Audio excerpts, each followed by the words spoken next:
You're watching The Right Stuff with Scott Mills and Diamond and our special guest, Anthony Costa. In 10 minutes or so, Anthony with the best of the rest of today's headlines. First, though, a reaction from the panel to calls for a new register for wife beaters. You can email us your thoughts. rightstuff@5.tv is the address, and Kirsty will read some out in a bit if she still has a job. This new register, if it was to happen, would hold the identity of some 25,000 fellas, not just those convicted of domestic violence, but also the names of those suspected of abuse. Police would either come by and have a word with any woman who shacks up with a bloke who's on the list, or you girls might be given the right to ask if your other half is on the list. Police estimate it sounds like 25,321 serial wife beaters are out there, but as I said, you don't have to be convicted to make it on the list. If two women were to accuse a man of domestic abuse, that would be enough. Accused but not convicted. That doesn't sound right to me. Bloke dumps woman, woman has broken heart, woman tells police, he beat me.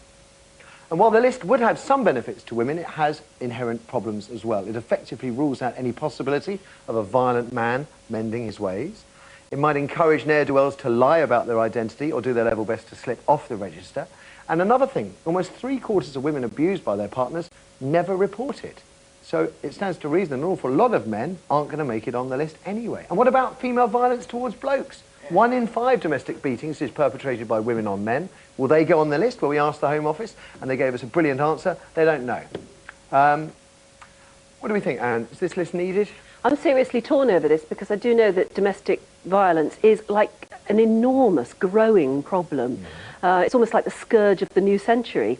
I was interviewing the Chief Constable of Thames Valley Police the other week, and she said, I said, if you could have a magic wand and you would make a difference to one thing, what would it be? And she said, domestic violence. If I could do something to lessen domestic violence. Putting men accused of a crime or suspected of a crime on a list, is that fair? Exactly. And the other, I think, well, maybe having a list to protect children is one thing, but protect women is another, because it's so open to just what you've said. Well, a woman scorned is going to do her best to get her man on that list, isn't she? I think if he's been convicted of domestic violence, then yes, conviction is one thing. But and then the other part of me says that we're making too many lists, and we're all going to end up on a list if we're not careful. We'll need a list of the lists that we have. No, on this one, I just can't. I seriously would love to be able to protect people who suffer from domestic violence, but there are two sides to every story too. This could be so open to abuse that I'd be seriously worried about it. What about you, Scott? I think if it's conviction, then I don't see a problem with it at all. I think you're right, though. If someone is scorned, relationships get nasty, it could all go horribly wrong, and then you've got this list of people that maybe didn't do anything. Once you're on the list, how do you get off the list? Exactly. You know, what kind of process you can have to appeal against inclusion? I'm not sure it would make that much difference, because of the kind of ladies maybe these people target, that, like, you know, they'll always be, I can change him, I can change him. Yes, you see, again, I don't know whether a woman would believe it. If she was told her man was on the list, I think she'd go into denial and say, well, he won't be back with me. Yeah, right. And it's that, yeah, but I love him sort of phrase, isn't it? But he hits you. Yeah, I know, but I love him. And it's just so frustrating because, you know, personally for me, I hate any domestic violence, whether it's a woman beating a man up or a man beating a woman. I think it's disgusting. I think these people, like Anne and Scott are saying, I mean, if it is on the list, I mean, fine. But how are we going to nail them down all the time? Do you know what I mean? Are they going to get arrested? Are they going to get put in prison?